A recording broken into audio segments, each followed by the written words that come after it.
नमस्कार। मैं श्रीपाद बख्शी पुनः उपस्थित हूँ आपके सामने पानी सी जिंदगी से एक और मोती लेकर। प्रशंसा या तारीफ एक ऐसा कृत्य है जो चाहते तो सब है परंतु करता कोई नहीं। अधिकतर हम सुनते हैं कि प्रशंसा के लिए कोई शब्द नहीं मिलते, परंतु जो तारीफ दिल से निकले उन्हें शब्दों की बैसाखी की आवश्यकता ही नहीं होती। कई बार हमारे हाव भाव या आंख से निकला पानी भी सब कुछ बयां कर देता है।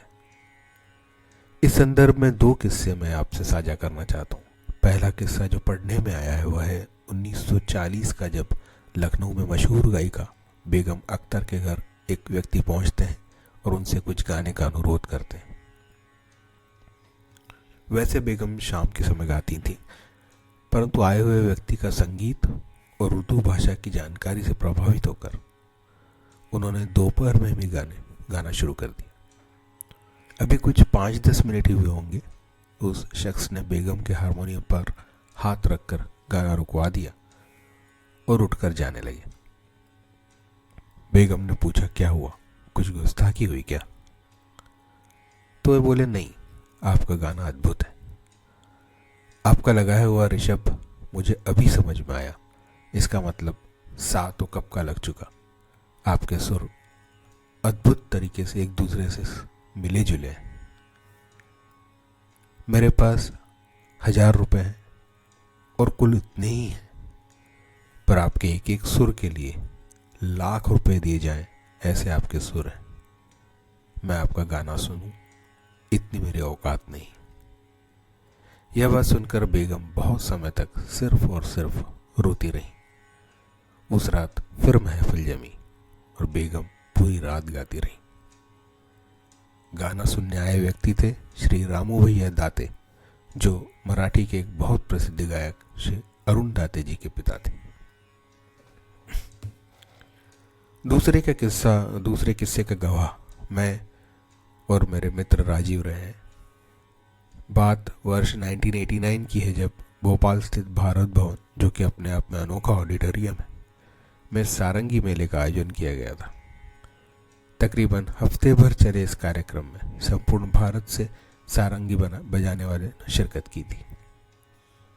सारंगी वादकों में जहां पंडित राम नारायण और अब्दुल लतीफ खां जैसे नामचीन लोग थे, वहीं राजस्थान की लोक गायन वादन के हुनरबाज भी अपना प्रदर्शन कर रहे थे। किस्सा तब का है जब श्री अब्दुल लतीफ जी द्वारा उनका सोलो वादन प्रारंभ किया गया। सभागार श्रोताओं से खचाखच भरा था। सभी कर्णप्रिय सारंगी का आनंद ले रहे थे। उतने में दर्शक दीर्घा से एक सज्जन जो ग्रामीण परिवेश में थे स्टेज पर लतीफ जी के पास पहुंच गए, जो बजाने में मशगूल थे। उस शख्स ने अपनी धोती से 50 रुपए निकाल कर लतीफ जी को देने की कोशिश की। जिस तरह का श्रोता वर्ग भारत भवन में बैठता है, उनमें इस प्रकार की दाद दिए जाने की परंपरा नहीं है, इसलिए सभी स्तब्ध थे। लतीफ जी ने बजाना रोक दिया। वो शख्स उनके आगे नतमस्तक हो गया और रोते रोते बोला, मेरे पास सिर्फ इतना ही है, आप स्वीकार कर लीजिए।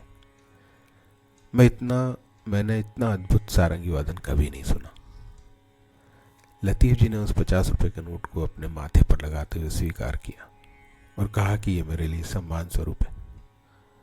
उस समय सभागार में बैठे लगभग हर दर्शक की आंखें नम थी, दिल भरा हुआ था और एक जोरदार करतल ध्वनि से सभी उपस्थित दर्शकों ने उस दर्शक की भावना पर अपनी मोहर भी लगाई। वर्तमान परिस्थितियां बहुत विपरीत हैं। हमें चारों तरफ किसी न किसी की निंदा ही सुनाई पड़ती है, जिसका कोई प्रमाण भी नहीं मांगता। निंदा सुनना या प्रशंसा ना करना स्वभाव में इतना उतर चुका है कि अपनों की ही प्रशंसा के लिए ना तो शब्द मिलते हैं और ना भावनाएं। किसी भी रिश्ते को सुंदर और अर्थपूर्ण बनाने के लिए उपयुक्त समय पर और अच्छे कार्य की प्रशंसा अवश्य की जानी चाहिए। कई बार तो ऐसा लगता है कि हम कार्यालय या व्यवसाय में भले ही किसी चाहत से क्यों न हो दूसरे की तारीफ कर देते हैं, परंतु परिवार और रिश्तेदारों के सदस्यों को नजरअंदाज करते हैं। इस संदर्भ में बहुत सजग रहकर व्यवहार किए जाने की आवश्यकता है, क्योंकि मौका चले जाने पर उन शब्दों का कोई औचित्य नहीं रह जाता। याद कीजिए दिल से अपनी की हुई या मिली हुई कोई प्रशंसा, आपके चेहरे पर मुस्कान जरूर आएगी। किसी ने कितना खूब कहा है, बता दे जो बताना है अभी वक्त है दीवाने, बता दे जो बताना है अभी वक्त है दीवाने, जुबां पर बात लाने का कोई मौसम नहीं होता। फिर मिलते हैं शुभकामनाओं के साथ। जय हो, नमस्कार।